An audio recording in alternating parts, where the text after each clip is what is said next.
Bienvenidos a su programa Respuestas Apologéticas, un espacio en donde desde la razón daremos respuesta a sus dudas sobre la fe. Mi nombre es Dante Urbina, apologista católico, y bueno, voy a acompañarlos en este viaje. Vamos a las preguntas.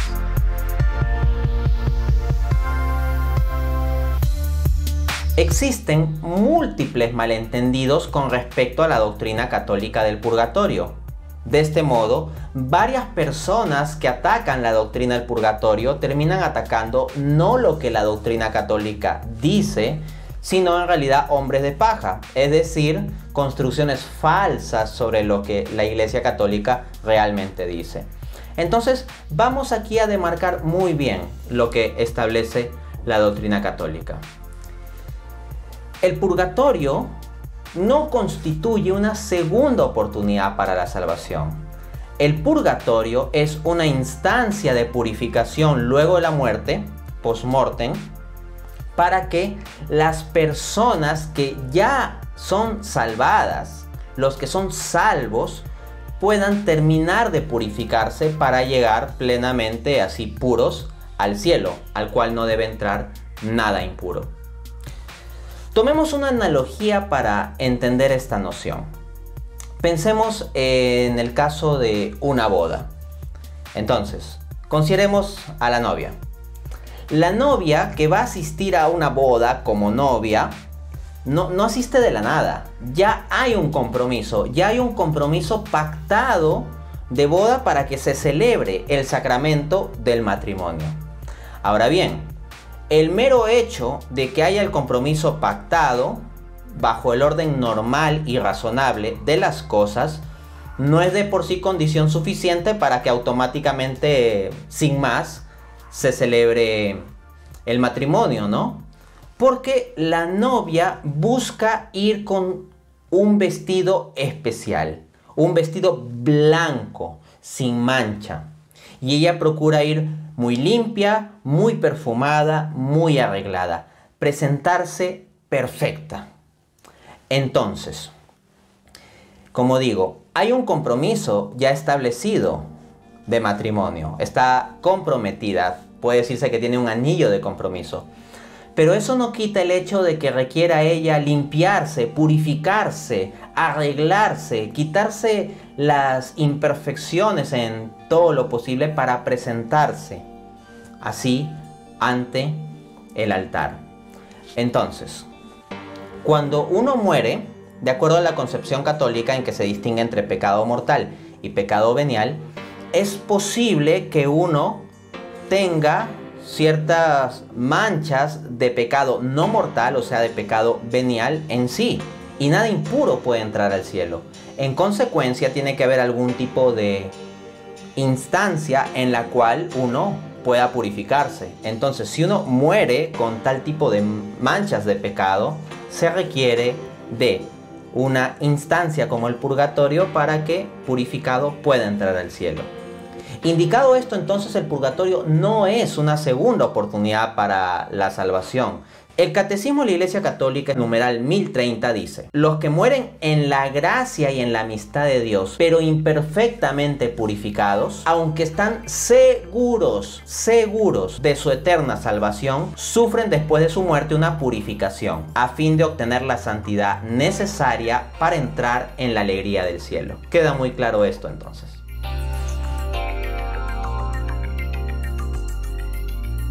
Es muy importante distinguir el infierno del purgatorio y por ende distinguir los sufrimientos del infierno de los sufrimientos del purgatorio para poder entender correctamente la naturaleza de este último. El Catecismo de la Iglesia Católica nos establece con mucha claridad que se trata de instancias distintas. En el numeral 1031 apunta: la Iglesia llama purgatorio a esta purificación final de los elegidos, que es completamente distinta del castigo de los condenados. Ahora bien, en lo que sigue, para que esto quede muy claramente establecido, voy a explicar 5 diferencias entre los sufrimientos del infierno y los sufrimientos del purgatorio. Primera diferencia: duración. Los sufrimientos del purgatorio tienen término, eventualmente la persona completa su proceso de purificación y estando plenamente purificado, entra al cielo. Por otra parte, los sufrimientos del infierno no tienen término, nunca se acaban, ahí el fuego no se apaga, el gusano no muere. Para decirlo con los términos en que los explica el propio Jesús. Entonces ahí lo tenemos y eso es una diferencia extremadamente importante. Los sufrimientos del purgatorio tienen límite temporal, eventualmente se acaban. Los del infierno no. Segunda diferencia. Carácter purificador.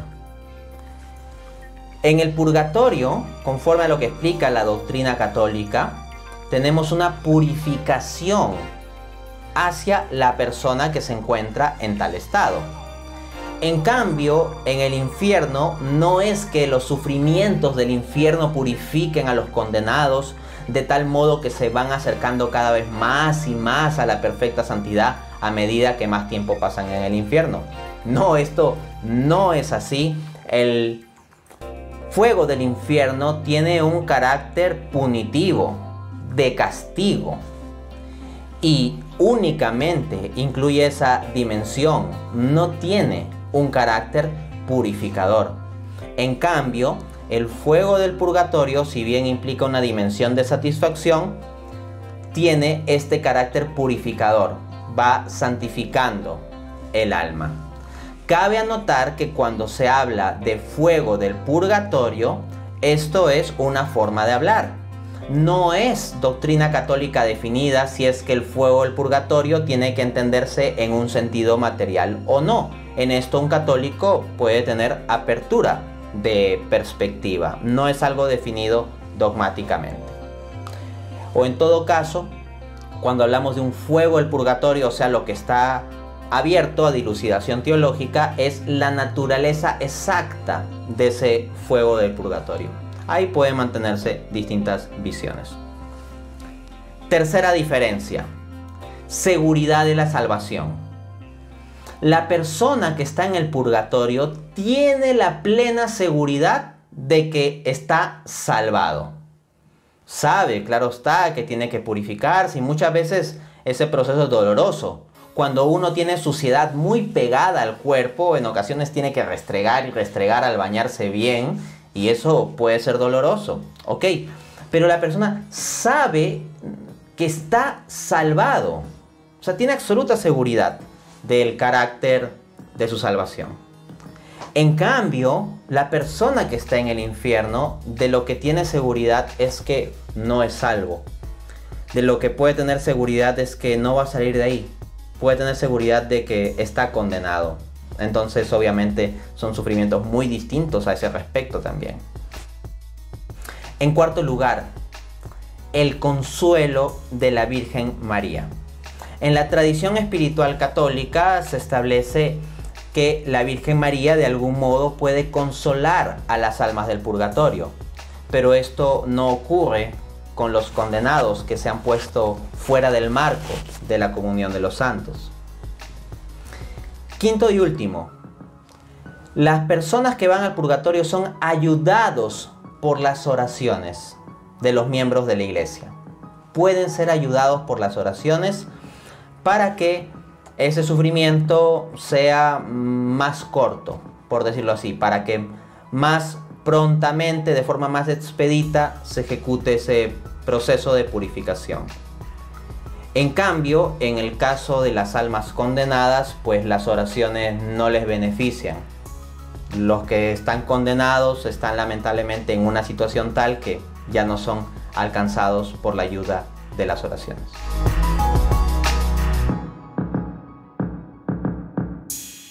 Para dilucidar esta cuestión de si el purgatorio es una creencia que solo tenemos los católicos, primero demarquemos el concepto básico de lo que significa purgatorio, un cierto núcleo de la noción de purgatorio. Y podemos formular la idea básica de purgatorio como sigue.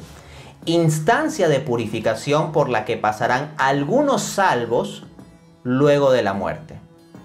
Esa instancia de purificación es para que terminen de purificarse de modo tal que puedan entrar perfectamente limpios al cielo.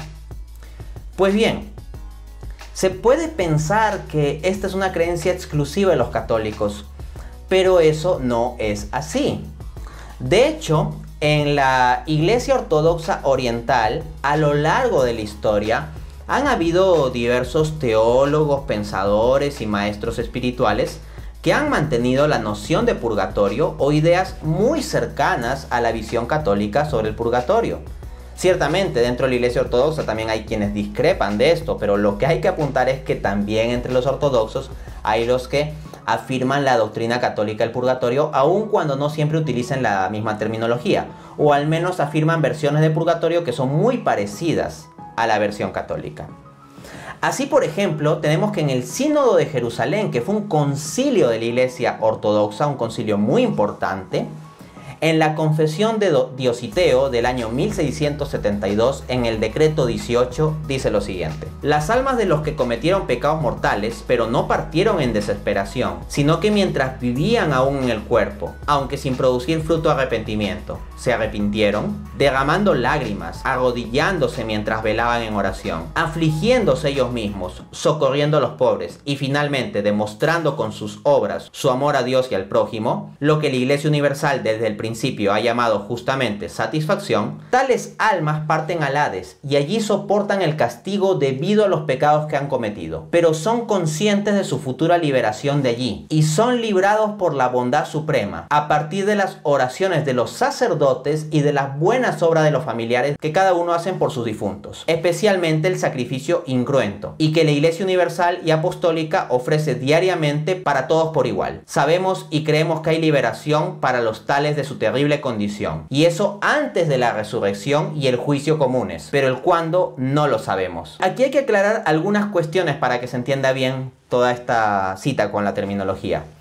Se habla de personas que están en compromiso con Dios, o sea, son personas que sí se han arrepentido de sus pecados y que han llorado y que buscan hacer buenas obras y limosnas y mostrar su amor a Dios y al prójimo. Pero también se dice que aunque se han arrepentido, no producen fruto de arrepentimiento aún. Esto se refiere a que no son personas que estén en una perfecta santidad de vida, sino que se encaminan a ello. Bueno, ese tipo de persona dice que parten al Hades. Aquí debe entenderse que el término Hades no hay que entenderlo automáticamente como infierno, como lo que en la teología católica llamamos infierno, sino que el término Hades semánticamente puede abarcar algo más amplio y de hecho hasta se puede hablar de distintas moradas dentro del Hades. Entonces se puede hablar en el marco de la noción general de Hades de una instancia tipo purgatorio como la que está hablando este texto y otra instancia la de los condenados. Pero aquí no se trata de los condenados porque se trata de personas que están seguras de que se van a salvar. Pueden ser ayudados por las oraciones de los que están en esta vida. Entonces hay entre los ortodoxos quienes creen en el purgatorio o algo cercano a ello a nivel histórico. Adicionalmente, el filósofo protestante C.S. Lewis también afirma su creencia en el purgatorio con las siguientes palabras: nuestras almas exigen purgatorio. No nos rompería el corazón si Dios nos dijera: es cierto, hijo mío, que tu aliento huele mal y tus harapos gotean lodo y pobredumbre, pero aquí somos caritativos y nadie te reprochará estas cosas. Entra en la alegría. No deberíamos responder con humildad: Señor, y si no hay objeción, prefiero ser limpiado primero. Ya sabes que puede doler, dirá Dios. Aún así, Señor, responderá el alma. Y no solo C.S. Lewis, sino también el filósofo protestante Jerry Walls ha escrito un libro entero defendiendo una visión protestante de purgatorio. El libro se titula Purgatory: The Logic of Total Transformation. Entonces, incluso hay protestantes que creen en la sola Biblia, en la sola Escritura, como C.S. Lewis y Jerry Walls, y que defienden una cierta noción de purgatorio. No da el espacio aquí para desarrollar los argumentos bíblicos en conjunto para el purgatorio, pero al menos se ha establecido bien lo que dice esta doctrina y que no se trata de algo exclusivamente católico. Y bueno, eso es lo que hemos visto por hoy. Nos vemos en un siguiente programa.